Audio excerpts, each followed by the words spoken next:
Hey guys, so today I'm going to talk about different ways that you can authenticate a Supreme box logo hoodie.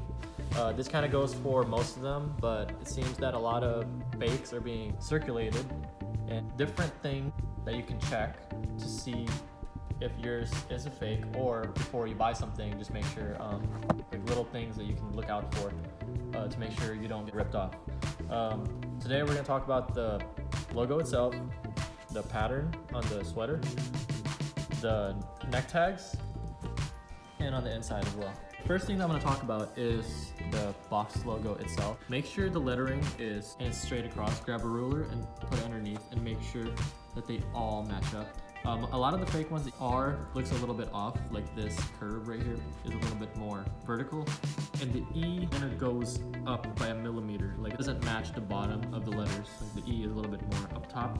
I don't know why, but a lot of the replicas are made that way. And the second thing to look at is the P itself. Make sure the O in the middle is a little bit more of an oval with a curved side right here. A lot of the fake ones, it's a line that goes all the way up. It makes the O look kind of like a D rather than a full circle. And next thing you can look at is the cross grain feel of the sweater itself. Box logo hoodies are made with thick material, extracted from a specific company that only makes sweaters for Supreme. The closest thing that I could make a reference to would probably be the old vintage 90s Champion sweaters and crew necks, because they're very thick. They don't feel like the Hanes, Fruit of the Loom, or any of the generic sportswear styled brands that makes crew necks nowadays. Those are really thin.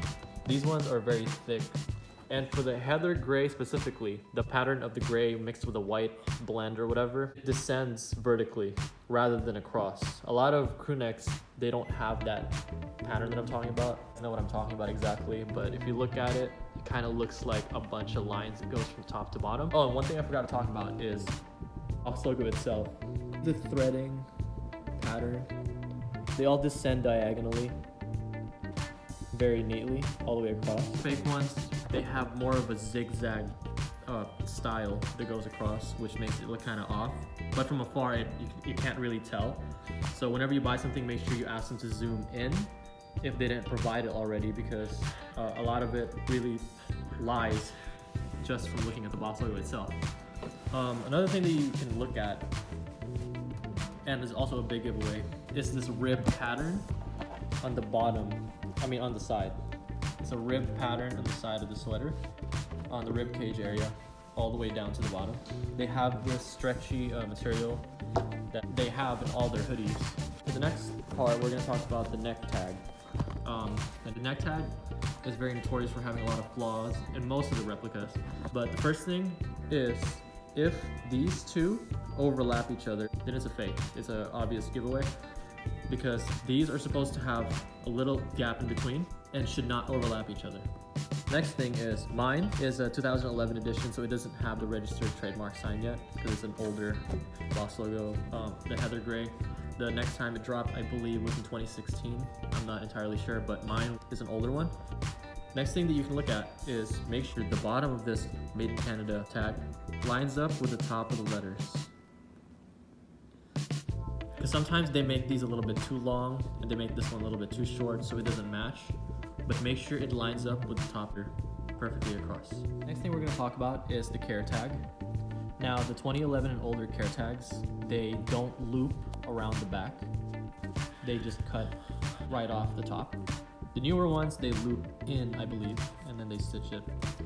But make sure you look at these closely. A lot of the fakes, these, after a few washes, they start to fade. I'm not sure exactly why, but a lot of the ones that I've seen for sale, they zoom into this and the letters are kind of gray, like they faded off a bit.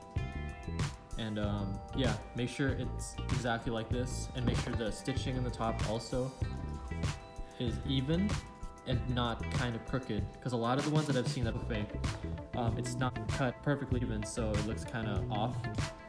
But yeah, just something to look out for. And also a really easy thing to look for is ask for them to send the inside of the box logo. Make sure it has this weird white threading. I don't know what you want to call that, but it's on the inside of the red lines, on the border of the logo itself.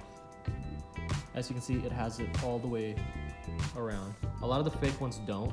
It just stays red, and that's also one indicator that it might be a duplicate. But yeah, those are basically just some ways that I know, because I've owned a few of these myself. A lot of people spend a lot of money on these, and the only way that you can really get, safest way to get one of these in authentic form is probably by going to StockX, but they generally charge way too much, which is understandable because the demand for these is so high. But if you ever find it online and the price seems a little bit too good, then it might be too good to be true. But some of them might actually be a good deal and might be real, but just make sure you use these techniques that I just showed you guys. All right, thanks for watching.